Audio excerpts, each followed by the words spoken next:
Hello and welcome students to the online classes of communication technology. It's week 7th and I'm here your instructor Muhsin Khan. So we have actually started the topic of modulation and we have studied amplitude modulation and then different variants of amplitude modulation like single sideband modulation, double sideband modulation and vestigial sideband modulation. ठीक है, उनमें से फिर हमने study किया था कि suppressed carrier and with carrier ये सारे हमने डिस्कस किए थे। इनमें से जो थे डबल साइड बैंड मॉड्यूलेशन में ज़्यादा बैंडविड्थ यूटिलाइज हो रहा था, तो that's why we have called that क्या ये हमारे पास बैंडविड्थ एफिशिएंट मॉड्यूलेशन स्कीम नहीं है। On the other side single side band and vestigial side bands or bandwidth efficient modulation schemes.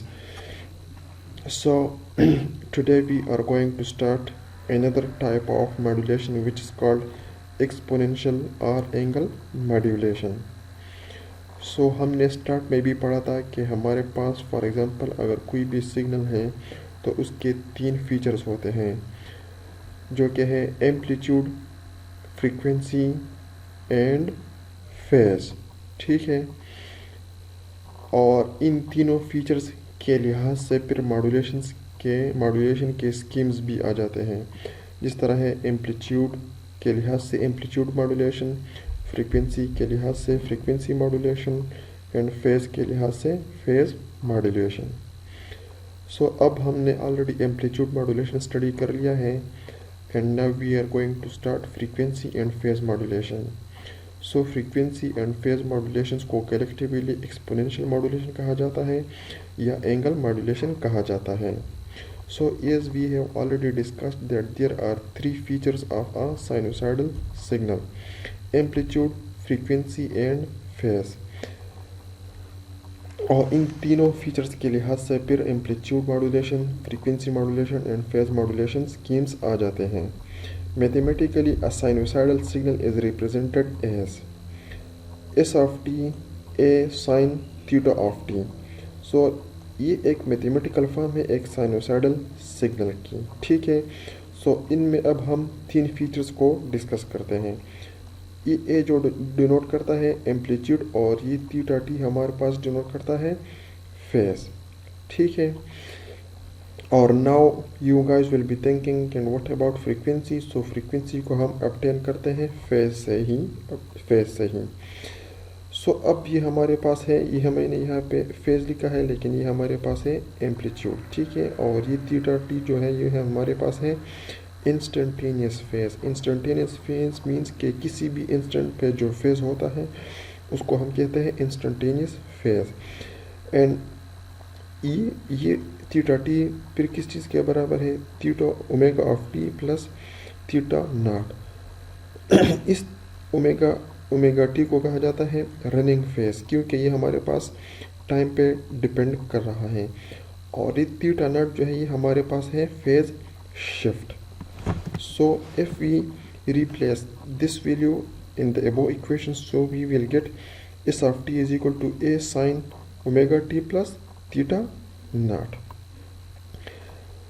हम अब यहाँ पे एक एग्जांपल कंसिडर करते हैं कि s of T is equal to 2 sine theta of t.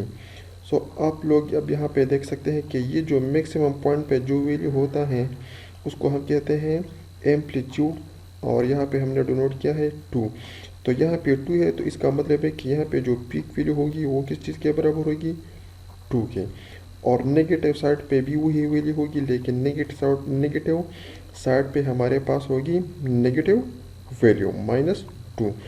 So this 2 actually represents this maximum point और this maximum point, और दिस मैक्सिमम पॉइंट को कहा जाता है एम्पलीट्यूड या पीक एम्पलीट्यूड। ठीक है,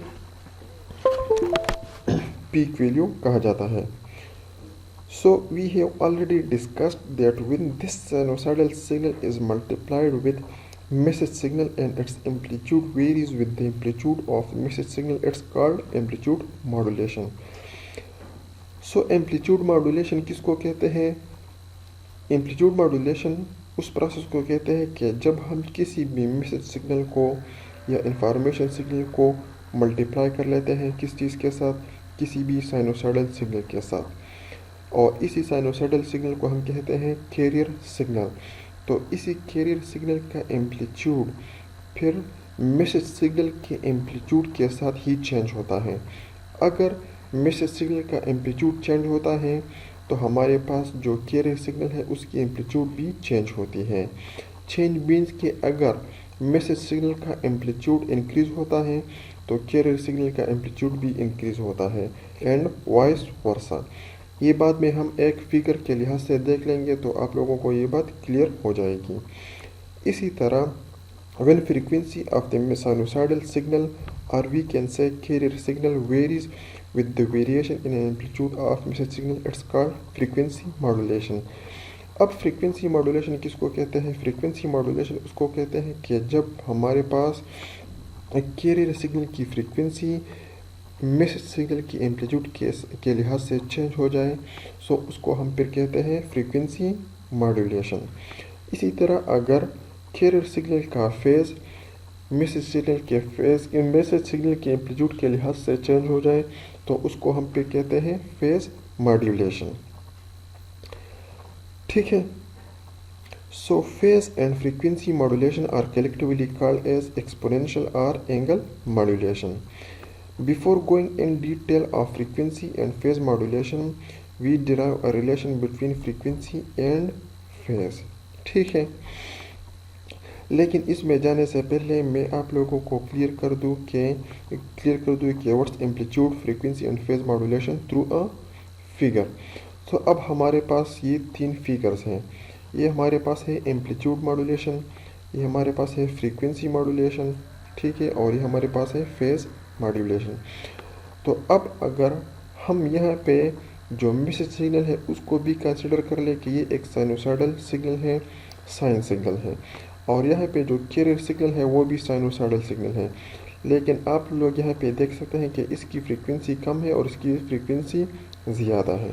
ठीक है, तो अब जब हम इन दोनों सिग्नल को मल्टीप्लाई कर लेते हैं तो इन दोनों में अब क्या होगा कि इस मैसेज सिग्नल का, इस कैरियर सिग्नल की बाकी जो सारे फीचर्स हैं वो सेम रहेंगी, लेकिन सिर्फ और सिर्फ एम्पलीट्यूड इसके लिहाज से चेंज होगा। क्योंकि आप लोग देख सकते हैं कि यहाँ पे इस मैसेज सिग्नल का एम्पलीट्यूड चेंज हो रहा है, तो इस लिहाज से अब इस कैरियर सिग्नल का एम्पलीट्यूड भी चेंज होगा, और इन दोनों के मल्टीप्लिकेशन से जो सिग्नल बनता है तो उसको हम पे कहते हैं मॉड्यूलेटेड सिग्नल। इसको मॉड्यूलेटिंग कहते हैं, इसको कैरियर से कहते हैं, और इसको मॉड्यूलेटेड सिग्नल कहते हैं। तो आप लोग यहाँ पे देख सकते हैं कि यहाँ पे एम्पलीट्यूड इंक्रीज हो रही है, तो आप लोग यहाँ पे देख सकते हैं कि यहाँ पे भी एम्पलीट्यूड इसी तरह इंक्रीज हो रही है। एक्चुअली ये होता क्या है कि हर एक टाइम इंस्टेंट पे कैरियर सिग्नल का जो एम्पलीट्यूड है और उसी टाइम इंस्टेंट पे जो हमारे पास मैसेज सिग्नल की एम्पलीट्यूड है उसको हम क्या कर लेते हैं, ऐड अप कर लेते हैं, तो ये एम्पलीट्यूड बन जाता है। इसी तरह आप लोग देख सकते हैं कि यहाँ पे अब इसी कैरियर सिग्नल, इसी मैसेज सिग्नल का की जो एम्पलीट्यूड है वो डिक्रीज़ हो रही है, और यहाँ पे भी आप लोग देख सकते हैं कि यहाँ पे भी एम्पलीट्यूड अब मॉड्यूलेटेड सिग्नल की एम्पलीट्यूड जो है वो चेंज हो रही है। यहाँ पे और भी डिक्रीज़ हो रही है, तो यहाँ पे हमारे पास जो एम्पलीट्यूड है वो और भी डिक्रीज़ हो रही है। यहाँ पे अब एम्पलीट्यूड इंक्रीज़ हो रही है, तो यहाँ पे आप लोग देख सकते हैं कि वो भी इंक्रीज़ हो रही है।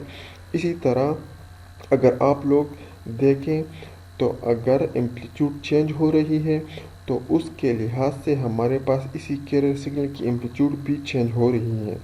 हालांकि इसकी बाकी जो फीचर्स है लाइक फेज़ एंड फ्रीक्वेंसी वो सेम ही है, इन दोनों का जो फेज़ एंड फ्रीक्वेंसी है सेम है, लेकिन इस कैरियर सिग्नल का एम्पलीट्यूड सिर्फ और सिर्फ इस एम्पलीट्यूड के लिहाज से चेंज हो रहा है।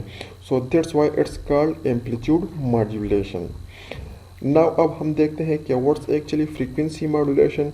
सो आप लोग यहाँ पे देख सकते हैं कि ये हमारे पास क्या है, ये एक साइनोसॉइडल सिग्नल है, ये भी एक साइनोसॉइडल सिग्नल है, लेकिन इसकी फ्रीक्वेंसी चूँकि ज़्यादा है क्योंकि ये हमारे पास क्या है, ये हमारे पास है कैरियर सिग्नल। तो अगर इन दोनों को हम मल्टीप्लाई कर लें या मॉड्यूलेट कर लें तो हमारे पास जो सिग्नल बन जाता है उसकी सिर्फ और सिर्फ फ्रीक्वेंसी चेंज होगी, और किस लिहाज से चेंज होगी, एम्पलीट्यूड मैसेज सिग्नल की एम्पलीट्यूड के लिहाज से। आप लोग यहाँ पे देख सकते हैं कि हमारे पास एम्पलीट्यूड यहाँ पे इंक्रीज़ हो रही है, तो यहाँ पे आप लोग देख सकते हैं कि फ्रीक्वेंसी भी यहाँ पे इंक्रीज़ हो रही है, और इसी पॉइंट पे आई थिंक कि फ्रीक्वेंसी मैक्सिमम है, क्योंकि यहाँ पे एम्पलीट्यूड मैक्सिमम है। अब आप लोग देख सकते हैं कि इसी पॉइंट पे अब एम्पलीट्यूड चेंज हो रहा है, तो इस लिहाज से कैरियर की जो फ्रीक्वेंसी है वो भी डिक्रीज़ हो रही है। यहाँ पे सबसे मिनिमम है, तो यहाँ पे फ्रीक्वेंसी सबसे ज़्यादा मिनिमम है। यहाँ पे आप लोग देख सकते हैं कि इंक्रीज़ हो रही है, फिर डिक्रीज़ हो रही है, फिर इंक्रीज़ हो रही है। ये क्यों डिक्रीज़ और इंक्रीज़ हो रही है? क्योंकि यहाँ पे जो मैसेज सिग्नल है उसकी जो एम्पलीट्यूड है वो इंक्रीज़ हो रही है, फिर डिक्रीज़ हो रही है, और फिर इंक्रीज़ हो रही है।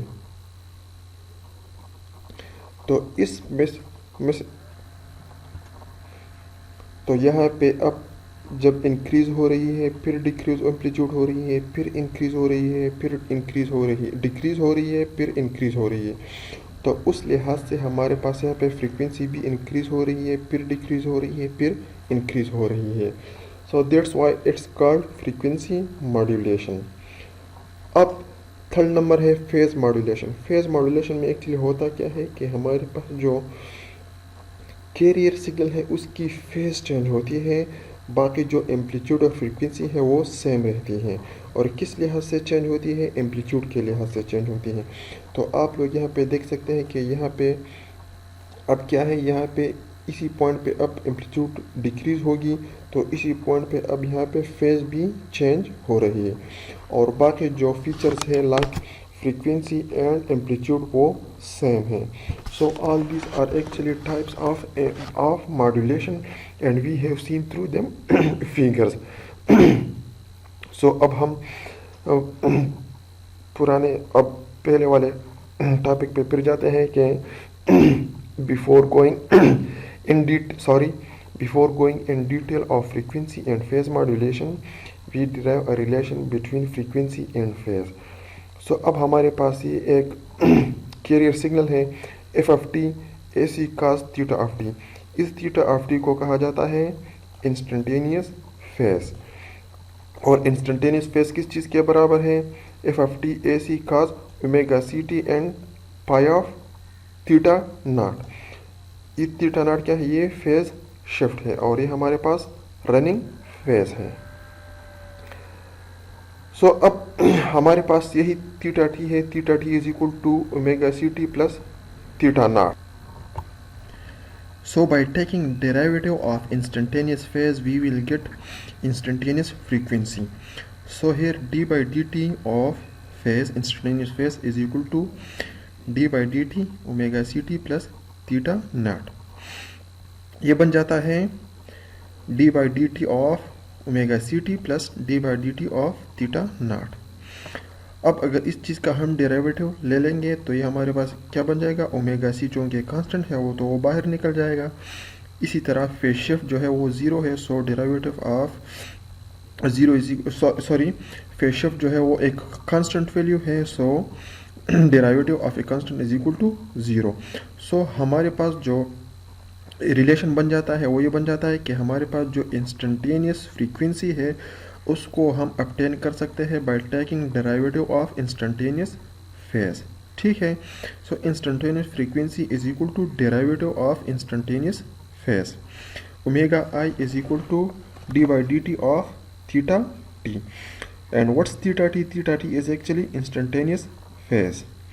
Now by taking integral we get integral of this equation, integral of omega I is equal to integral of d by dt of theta t, so which we will get theta t is equal to integral of omega I dt.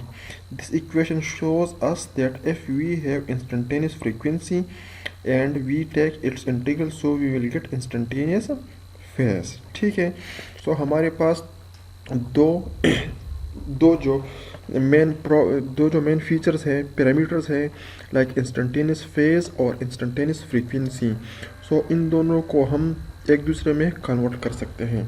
किस तरह convert कर सकते हैं? अगर if we have instantaneous phase और उसकी अगर हम डेरिवेटिव ले लेंगे तो वो हमारे पास बन जाता है इंस्टेंटेनियस फ्रीक्वेंसी। और इसी तरह अगर हमारे पास इंस्टेंटेनियस फ्रीक्वेंसी है और उसका हम अगर इंटीग्रल ले लेते हैं तो वो हमारे पास बन जाता है क्या, instantaneous phase. So this was actually the relationship between instantaneous phase and instantaneous frequency, and we will utilize this relation between instantaneous phase and instantaneous frequency in phase modulation and frequency modulation. So first of all, I would like to explain phase modulation. In phase modulation, information can be represented over carrier signal by varying instantaneous phase with amplitude of information signal. इसका वही मतलब है जो हमने थोड़ी देर पहले study किया था कि अगर हम फेज़ मॉड्यूलेशन के थ्रू अगर हम अपनी इंफॉर्मेशन एक जगह से दूसरी जगह पर ट्रांसमिट करना चाहते हैं तो उसके लिए हमने क्या करना होगा, उसके लिए हमने एक कैरियर सिग्नल के साथ मल्टीप्लाई करना होगा एक मैसेज सिग्नल, और उसी कैरियर सिग्नल की जो फेज़ है, इंस्टेंटेनियस फेज़ है, वो मैसेज सिग्नल के एम्पलीट्यूड के साथ ही चेंज होगा. So let f of t represents in carrier signal and m of t represent message signal. ठीक है. सो f of t is equal to ac cos omega ct plus phi. f of t is equal to ac cos theta t. ये हमारे पास instantaneous phase है और ये हमारे पास f of t represents a carrier signal. ठीक है. So phase modulation will be, so इस तरह अगर हम दो सिग्नल को मल्टीप्लाई कर लेते हैं तो हमारे पास जो फेज मॉड्यूलेशन का जो इक्वेशन आ जाता है वो ये आ जाता है कि pi phase modulation in time domain is equal to A C cos theta T plus M of T. इसका मतलब ये है कि यहाँ पे एक्चुअली हो क्या रहा है कि इंस्टेंटेनियस फेज के साथ अगर ये हमारे पास फेज है और इसके साथ अगर हम कोई मैसेज सिग्नल का एम्पलीट्यूड ऐड कर लेते हैं तो उसके साथ क्या होगा कि उसके साथ ही हमारे पास सारा जो इंस्टेंटेनियस फेज है उसकी वैल्यू भी चेंज हो जाएगी, या तो इंक्रीज़ होगी या तो डिक्रीज़ होगी. फॉर एग्ज़ाम्पल ये हमारे पास एक मैसेज सिग्नल है, यहाँ पे इसकी वैल्यू 2 कंसिडर कर ले और यहाँ पे फॉर एग्ज़ाम्पल फेज की कोई भी वैल्यू है 90 है या समथिंग है. सो 90 + 2 इज इक्वल टू 92. इसका मतलब ये है कि इस पॉइंट पे हमारे पास क्या होगा, फेज की जो वैल्यू है वो इंक्रीज़ होगी. इसी तरह अगर यहाँ पे हम कंसिडर कर ले, यहाँ पे 30 है तो यहाँ पे 90 के साथ 30 ऐड अप हो जाएगा, तो हमारे पास क्या होगा, फेज की इंस्टेंटेनियस फेज की वैल्यू इंक्रीज़ हो जाएगी. इसी तरह यहाँ पर हमारे पास अब मैसेज सिग्नल की वैल्यू डिक्रीज़ हो रही है और यहाँ पे फॉर एग्ज़ाम्पल अगर हम कंसिडर कर ले कि यहाँ पे जो वैल्यू है वो -30 है तो यहाँ पे 90 - 30 आ जाएगा जो कि बन जाएगा 60. तो इस लिहाज से अब क्या हो रहा है कि हमारे पास जो कैरियर सिग्नल की जो इंस्टेंटेनियस फेज की जो वैल्यू है वो इसी तरह मैसेज सिग्नल के एम्पलीट्यूड के लिहाज से चेंज हो रहा है इस इक्वेशन में. सो अब हम क्या देख रहे हैं, अब हम ये देख रहे हैं कि हमारे पास जो फेज मॉड्यूलेशन की जो इक्वेशन है वो हमें क्या बताता है, वो हमें ये बताता है कि हमारे पास इंस्टेंटेनियस फेज की वैल्यू है वो किस लिहाज से चेंज हो रही है, वो मैसेज सिग्नल के एम्पलीट्यूड के लिहाज से चेंज हो रही है. So this is actually called phase modulation. So with amplitude of info signal AC cos omega ct plus pi plus M of t. Pi हमारे पास जो कि फेज शिफ्ट है उसको हम 0 कंसिडर कर लेते हैं तो हमारे पास ये इक्वेशन बन जाती है फेज मॉड्यूलेशन की. So info signal m of T is causing shifts in the running phase. If an info signal has certain amplitude at certain time that much phase shift will be introduced in phase of carrier signal. ठीक है. जिस तरह मैंने थोड़ी देर पहले बताया कि यहाँ पे हमारे पास कौन सी वैल्यू पुट होगी, मैसेज सिग्नल की जो एम्पलीट्यूड है उसकी वैल्यू पुट होगी, तो उसके लिहाज से यहाँ पे फेज शिफ्ट पैदा होगा किस चीज़ में, इंस्टेंटेनियस फेज में. ठीक है. तो एक्चुअली यही एम ऑफ टी की जो वैल्यू है वो हमारे पास क्या इंट्रोड्यूस कर रहा होता है, इंस्टेंटेनियस फेज में जो शिफ्ट है वो इंट्रोड्यूस कर रहा होता है। ठीक है। So info signal is causing fluctuations in the phases of carrier signal. सो हमारे पास जो इंफॉर्मेशन सिग्नल है वो क्या इंट्रोड्यूस कर रहा होता है, कैरियर सिग्नल की जो फेज है उसमें फ्लक्चुएशंस इंट्रोड्यूस कर रहा होता है। Such modulation scheme is called phase modulation. In phase modulation info signal is directly added into phase of carrier signal. आप लोग यहाँ पे देख सकते हैं कि हमारे पास इंस्टेंटेनियस फेज है और ये हमारे पास directly m of T add up हो रहा है और यहाँ पे क्या है प्लस एम ऑफ टी है। In order to control the shift in phase a constant is introduced.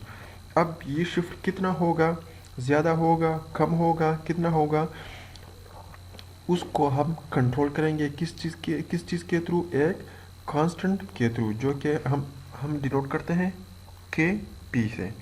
सो हमारे पास अब फाइनल इक्वेशन ये बन जाती है और ये जो है ये कंप्लीट वैल्यू है किस चीज़ की, थीटा टी की, और we can say instantaneous phase की।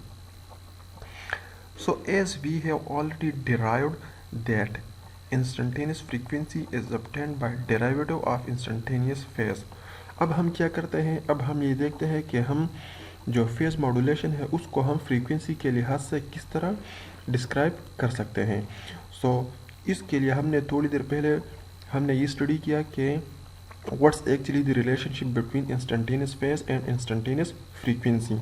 सो हमने थोड़ी देर पहले पढ़ा था कि हमारे पास अगर इंस्टेंटेनियस फेज है तो हम उससे इंस्टेंटेनियस फ्रीक्वेंसी ऑब्टेन कर सकते हैं और वो किस चीज़ के थ्रू ऑब्टेन कर सकते हैं, वो ऑब्टेन हम कर सकते हैं by taking derivative of instantaneous phase. So हमारे पास इंस्टेंटेनियस फेज की वैल्यू ये है और अगर इसकी हम डेरिवेटिव ले लेंगे, ये हमारे पास थोड़ी सी मैथमेटिक्स इन्वॉल्व है, कैलकुलस इन्वॉल्व है, तो हमारे पास जो फाइनल वैल्यू है वो बन जाती है omega C plus K P D by D T of M of T. इस डेरिवेटिव को हम डॉट्स के थ्रू भी डिस्क्राइब कर सकते हैं। So this means that in phase modulation info signal is directly added into phase of carrier signal. On the other hand instantaneous frequency is fluctuated by the derivative of the information signal. So इससे हम ये obtain करते हैं कि अगर हमारे पास phase modulation है, सो अगर उसी फेज़ में अगर हम directly message signal add up करते हैं तो उससे क्या बन जाएगा, उससे हमारे पास बन जाएगा फेज़ मॉड्यूलेशन। अब अगर हम फेज़ मॉड्यूलेशन को अगर फ्रीक्वेंसी के लिहाज से देखें तो हमने क्या करना होगा, तो हमने ये करना होगा कि फ्रीक्वेंसी में क्या ऐड अप करना होगा, डेरिवेटिव ऑफ मैसेज सिग्नल, तभी हम क्या अचीव कर सकते हैं, फेज़ मॉड्यूलेशन। सो अब हम यहाँ पे देख सकते हैं कि ये हमारे पास क्या गिवन है, phase plus M of T is equal to हमारे पास जो फ्रीक्वेंसी है उसको उसके साथ हम ऐड कर लेंगे, क्या चीज़ ऐड कर लेंगे, derivative of M of T. यहाँ पे direct M of T add हो रहा है फेज के साथ और यहाँ पे फ्रीक्वेंसी के साथ derivative of message signal add up हो रहा है and both of these will give us phase modulation. So this was all about phase modulation. Now we are going to discuss frequency modulation. So when frequency of carrier signal varies with amplitude of information signal, it's called frequency modulation. ये तो हम start से study करते आ रहे हैं कि अगर हमारे पास कैरियर सिग्नल की फ्रीक्वेंसी इंफॉर्मेशन सिग्नल के एम्पलीट्यूड के साथ चेंज हो रही है, so it's called frequency modulation. In frequency modulation, message signal is directly added into frequency of carrier signal। हमारे पास ये इंस्टेंटेनियस फ्रीक्वेंसी है, ये हमारे पास क्या है, कैरियर की फ्रीक्वेंसी है और ये हमारे पास मैसेज सिग्नल की एम्पलीट्यूड है। सो आप यहाँ पे देख सकते हैं कि कैरियर सिग्नल की फ्रीक्वेंसी में हम डायरेक्टली ऐड कर रहे हैं क्या, एम्पलीट्यूड ऑफ मैसेज सिग्नल। सो हमारे पास इक्वेशन एक्चुअली होती किस तरह है कि सिग्नल गिवन है कैरियर सिग्नल, उसकी इक्वेशन ये है कि F of T is equal to A cos theta T. अब आप लोग यहाँ पे देख सकते हैं कि हमारे पास ये क्या है, ये हमारे पास है इंस्टेंटेनियस फेज, ठीक है। और हमको चाहिए क्या, हमको चाहिए हमारे पास गिवन है इंस्टेंटेनियस फ्रीक्वेंसी, ठीक है। तो इस इंस्टेंटेनियस फ्रीक्वेंसी से हम क्या निकालेंगे, इंस्टेंटेनियस फेज निकालेंगे, ठीक है। हम इस इक्वेशन में पुट कर लें। सो वी नो के instantaneous phase is equal to integral of instantaneous frequency. So we will put the value of omega i omega C plus M of t. So हमारे पास ये इक्वेशन बन जाता है instantaneous phase theta of T is equal to omega C T plus integral of minus infinity up to lambda, ठीक है, alpha M of alpha D alpha, ठीक है। So put this instantaneous phase की जो value है वो हम यहाँ पे पुट कर लेंगे। तो हमारे पास जो फ्रीक्वेंसी मॉड्यूलेशन की जो इक्वेशन है इन टर्म्स ऑफ फेज वो ये बन जाएगी, pi frequency modulation of T a cos actually a c है, ए सी cos omega C T plus के F minus m minus infinity to alpha M of alpha D alpha. K f is actually a term that has been used in order to control the shift in the frequency, ठीक है। सो हमारे पास के F will limit the shift in frequency caused by addition of m of t। सो यही सारी story है कि हमारे पास क्या है कि हमारे पास फ्रीक्वेंसी मॉड्यूलेशन में जो एम्पलीट्यूड है या मैसेज सिग्नल है वो डायरेक्टली ऐड होता है किस चीज़ में, डायरेक्टली ऐड होता है कैरियर सिग्नल की फ्रीक्वेंसी में, ठीक है। और उसके लिहाज से हमारे पास क्या चेंज हो जाता है, इंस्टेंटेनियस फ्रीक्वेंसी चेंज हो जाती है, या तो इंक्रीज हो जाती है या डिक्रीज हो जाती है। और इस इंक्रीज और डिक्रीज को क्या कहा जाता है कि इंस्टेंटेनियस फ्रीक्वेंसी में फ्लक्चुएशंस हो रही है, ठीक है। सो हमारे पास ये सारा इक्वेशन है, pi f m t a cos omega C T plus के F minus infinity to alpha M of alpha D alpha, ठीक है। अगर हम इन दोनों एम्पलीट्यूड मॉड्यूलेशन और फ्रीक्वेंसी मॉड्यूलेशन की जो इक्वेशंस हैं वो अगर हम दोबारा से यहाँ पे रिवाइज कर ले तो वो ये बन जाता है, for amplitude modulation F of T A C cos theta T, ये हमारे पास क्या है, इंफॉर्मेशन सिग्नल है। और अब थीटा टी क्या है, थीटा टी हमारे पास है instantaneous phase. So amplitude modulation में क्या हो जाता है एक्चुअली कि इंस्टेंटेनियस फेज में M of T add up हो जाता है। सो ये हमारे पास क्या है, ओमेगा सी टी हमारे पास कैरियर सिग्नल की फेज है, उसमें क्या ऐड हो रहा है, मैसेज सिग्नल डायरेक्टली ऐड हो रहा है जो कि चेंज करेगा किस चीज़ को, इंस्टेंटेनियस फेज को चेंज करेगा। इससे क्या होगा, इससे हमारे पास ऑब्टेन होगा phase modulation, pi phase modulation is equal to A C cos omega C T plus K P M of T. यहाँ पे आप लोग देख सकते हैं कि एक्चुअली फेज चेंज हो रहा है किस चीज़ की वजह से, by directly adding message signal into phase of carrier signal, ठीक है। और दोबारा हम उसी इक्वेशन को ऑब्टेन कर सकते हैं कि इंस्टेंटेनियस फ्रीक्वेंसी हम किस तरह अचीव करेंगे। So this is actually instantaneous frequency और d by D t theta T ये हमारे पास क्या है, ये हमारे पास है इंस्टेंटेनियस फ्रीक्वेंसी की इक्वेशन, ठीक है। इसी तरह अगर हम देखें फ्रीक्वेंसी मॉड्यूलेशन को तो ये हमारे पास इंफॉर्मेशन सिग्नल की इक्वेशन है ए सी कॉस थीटा ऑफ टी, और फेज जो है वो किस चीज़ के इक्वल है, ओमेगा सी टी प्लस के F minus infinity to alpha M of alpha D alpha. और ये इक्वेशन हम किस तरह अचीव कर सकते हैं, ये equation by taking integral of instantaneous frequency, ठीक है, जो कि हमने थोड़ी देर पहले अचीव किया था यहाँ पे कि अगर हमारे पास ये इंस्टेंटेनियस फ्रीक्वेंसी है तो इससे हम ये इंस्टेंटेनियस फेज अचीव कर सकते हैं by taking integral of this value, ठीक है। सो हमारे पास फ्रीक्वेंसी मॉड्यूलेशन की जो फाइनल इक्वेशन है वो ये बन जाती है। और इसी तरह हमारे पास ये इंस्टेंटेनियस फेज है, तो इससे अगर हम डेरिवेटिव ले लेंगे तो वही दोबारा हमारे पास जो इक्वेशन है वो बन जाएगी, ठीक है। यहाँ पे आप लोग देख सकते हैं कि कैरियर फ्रीक्वेंसी में क्या एडअप हो रहा है, मेसेज सिग्नल का एम्पलीट्यूड एडअप हो रहा है। So this was all about frequency modulation and phase modulation.